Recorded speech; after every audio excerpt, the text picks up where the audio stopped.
Bro, what?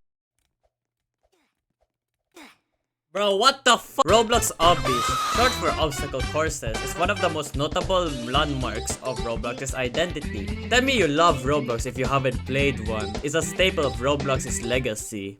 We freaking did it! Yeah!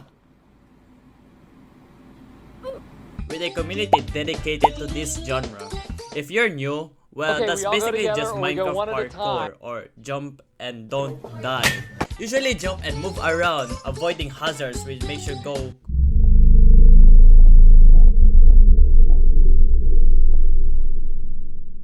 Usually first seeing minimal and simple mechanisms and some abstract ones. We'll get back to the next part. One of the most versatile genres on Roblox. Tell me you weren't able to see an event where they feature an obby as a challenge. Or some like certain perks and shit, like the Blocks Fruits, Angel, Race, Awakening, something. Just the right amount of curiosity where you just wanna play an obby. But is there more upon finding other than just mindless jumping and navigating? Obby games are usually minimal and simple. A good example is like escape some demonic or interdimensional entity or some shit. But there are some unique ones. I categorize this into two. I beat it! I beat it! Now, these are obbies that are popular. Just because they're popular doesn't mean that they're bad. Games like Chain or RT Torture or some shit, I don't know how to pronounce this, which is actually pretty fucking fun with voice chat. What just happened?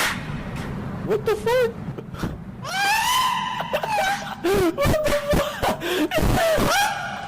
Rope swing obby or create your own obby like Obby Creator, the classic Speedrun 4 or the infamous Tower of Hell.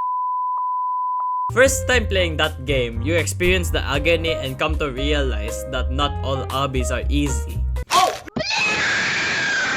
This is one of the few popular obby games that are quite challenging. This is where most of the community are, due to how challenging it is. Content creators being skillful and an inspiration. Prime Pinkley. Can you be the first to the top in this randomly generated obby with absolutely no checkpoints at all? You should see my pain and suffering when I first played this. I think it was also the time that I played with friends and we just talk shit on each other and then just laugh when one of us died.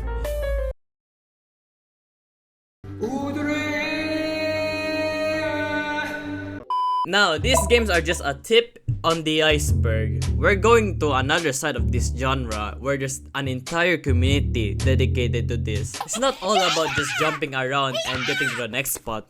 For them, it's a lifestyle. It's more like, it's not just about that. Looks weird, but people have their own preferences. Let's go on the entry level scale. Difficulty chart obbies. There's a lot of it actually. The like and dislike ratio speaks for itself. Not everyone enjoys this type of games. Most of them are probably like children raging and mopping their iPad and asking why is it hard. Aha, welcome to reality. Upon researching Roblox obbies, I realized there's far more depth upon seeing how mathematically impossible to the point where the intellectual mind of an average Roblox player would already reach to the edge of the universe. As I wrote this script, there's a fucking scale of how hard one jump can make an obby by an average player. These kinds of jumps manipulate the framework and code of Roblox's engine. Like, how the fuck do you do this? Using the right angle and precise measurements to theoretically execute the perfect fling in order to be launched to the other side. Discovering the true limit of human capabilities to even perform these jumps. Hell, I don't even know if the word limit exists in their community. Speaking of measurements, there's also a difficulty system, and that is called tiered obbies, which demonstrates how difficult an obby would be, ranging from 1 to 25. 1 being, of course, easy as fuck, and 25 is where you become a theoretical computer science to calculate every possible outcomes with the right angle and velocity to make a jump.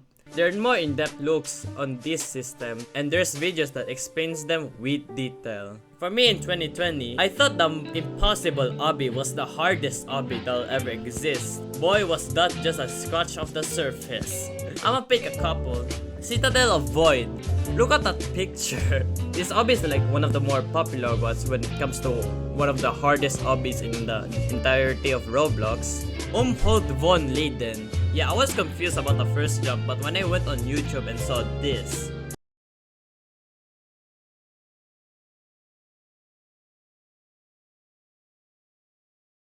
you know it's already impossible if there's no thumbnail in the game. The truth says. Yeah, these designs are abstract as fuck, like look at this shit. It's like seeing suffering as art. The more difficult the obby, the more absurdly abstract and inoperable to comprehend them. Novak, I swear to god, I bet you don't even know where the fuck to start when you play this first time. Look how beautiful it is, to be honest. Void Star. Yeah, there's a lot of them. Like, it's on this page, and I just included this one because the name is cool as fuck. And look at the design. There's another type of game in this side of Roblox Obbies, which is called Tower Obbies, where they provide more obbies ranging from difficulty. The most well-known, other than just like Tower of Hell, is Jukes or Eternal Towers of Hell, providing a set of towers ranging from easy to like merely impossible. There's a lot of games with that similar setting, so you see a huge difference and gap between these games compared to the normal Tower of Hell. This is the back end of Roblox. You think obbies are just a genre that has a landmark of Roblox. Hell no, there's an entire community and lore that is overshadowed by it. The most recognition you will see is like some players beating on it and recording it, which are usually like 1 to 2 hours long, and seeing how absurdly hard it is. It deserves more attention due to how truly dedicated it is to even reach the limit of Roblox's well-known genre. No need of saying that they're just unemployed people being dedicated. No, shut the fuck up. I appreciate the people who've shown dedication to different types of hobbies, you know. Also exploring the creativity behind obbies due to how incredibly functional the genre is. This side of Roblox Obbies has a community which is passionate and competitive, hardcore and resilient to even compete in these monstrosities that is put to challenge. I respect that. Apart from that, there's still part of the entirely large community that is dedicated on Roblox Obbies. They do speedruns and fun shits due to just jumping around a few bricks. Can't really pinpoint the types of players, but here they are. Casual people. You know, kids with iPads or just playing to kill some time, usually from Tower of Hell. Speedrunners, people trying to be Pink Leaf Prime, trying to execute great precision, knowing all of the shortcuts and talk low to themselves whenever they forget one. Creators and devs, you know, the main cookery, the chefs of the community, difficulty chasers. Basically that type of players that is dedicated of finding more harder obbies to accomplish. They don't take the word impossible as an answer. There's also content creators which are very good and skillful at gameplay. And the 1%. The 1% shows one of the best players or hobbyists of the genre. A raw gameplay that is so perfect that even Cell would appreciate such efforts. And that's the art of Roblox Obbies. A genre and community that is much diverse and way deeper than anyone would expect. A culture of jumping around platforms. A community that exceeds the difficulties and chases the infinite voyage of how hard an obby is. This video took a long time to make and research, so you better like and subscribe. That'll be appreciated. Thank you and goodbye.